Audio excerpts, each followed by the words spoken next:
This is StarTalk.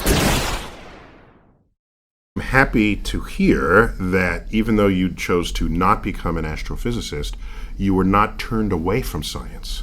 You just judged that you would never become a scientist. Yeah. And so that's an important, so you still landed in a place where you recognize the value of science or being scientifically literate and how it might fold into your life and your profession.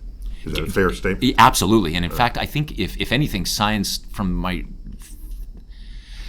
as early as I can remember, we were raised without religion, not as atheists, but I think my parents may have taken me a couple times to church. Just secular, Yeah, religion was not a force in your life. That's it. But I realized fairly early on that my faith was actually science. And I use that word faith intentionally because, faith, I think, is belief in those things unseen.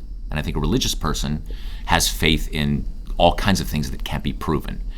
As it turns out, I suppose I do in a way as well. Because, for instance, take climate change, all right?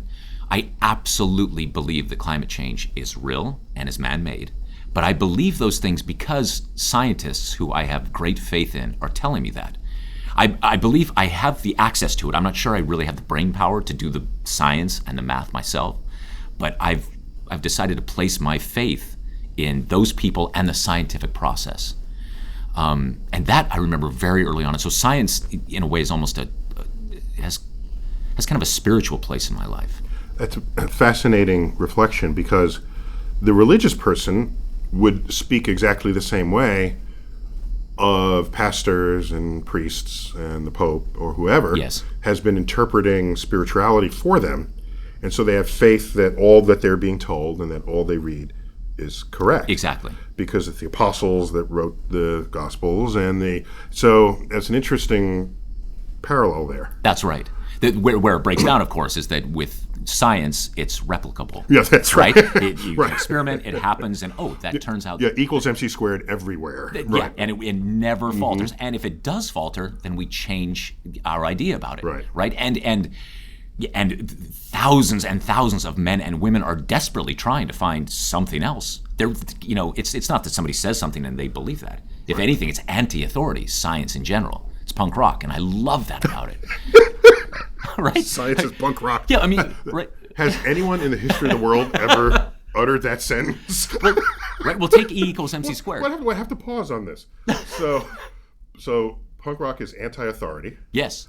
Okay, and especially in the dance maneuvers, it's like, what are you doing? Oh, you're jumping up and down. Yeah. Okay. Yeah. So it's anti-everything. That's right. Question everything that came before you. So science is punk rock. So I think the best scientist... That's a T-shirt right there. Science is punk rock.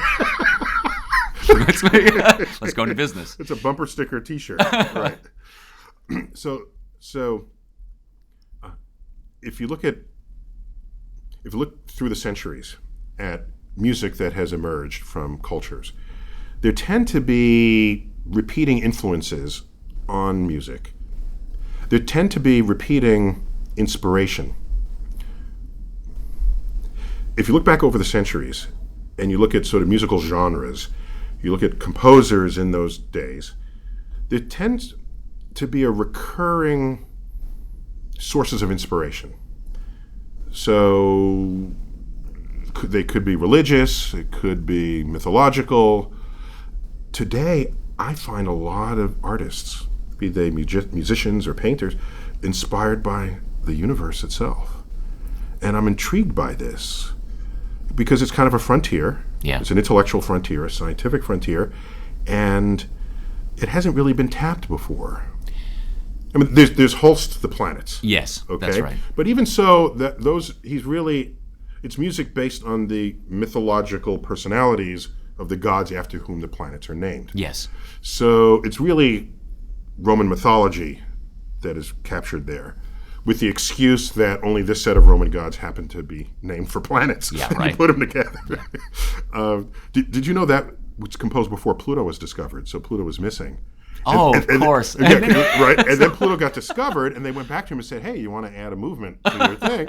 And Holst said, nah.